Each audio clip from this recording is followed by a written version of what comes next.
एक समय की बात है।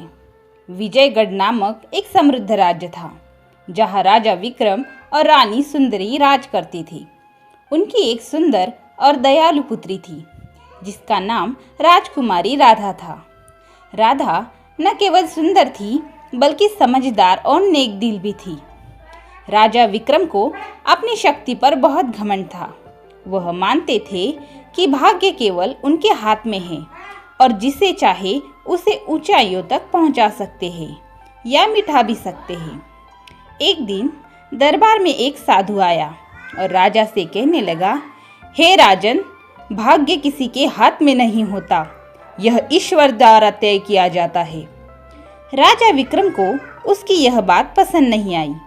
गुस्से में उन्होंने ऐलान कर दिया, मैं अपने बेटी का भाग्य बदल कर दिखाऊंगा।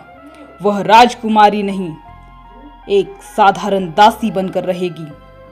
राजा ने अपनी ही बेटी को महल से बाहर निकाल दिया और उसे एक गरीब किसान के घर में काम करने पर मजबूर कर दिया। अब राजकुमारी राधा को महल के आराम की जगह झोपड़ी में रहना पड़ा। उसे झाड़ू पोछा करना पड़ता, पानी भरना पड़ता और दिन रात मेहनत करनी पड़ती। परंतु राधा ने कभी हार नहीं मानी। उसने मुस्कुराते हुए हर कठिनाई को अपनाया। उसने सीखा कि सच्चा सुख मेहनत में है, न कि सोने की महल में।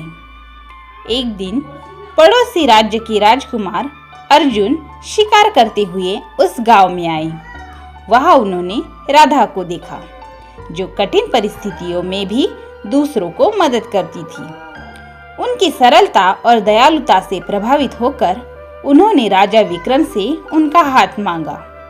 पहले तो राजा विक्रम तैयार नहीं हुए, लेकिन जब उन्हें एहसास हुआ कि भाग्य को कोई नहीं बदल सकता, तब उन्होंने अपनी गलती स्वीकार की और अपनी बेटी को गले से लगा लिया। राजकुमारी राधा अपने अच्छे कर्मों और सच्चाई के कारण एक महान रानी बनी।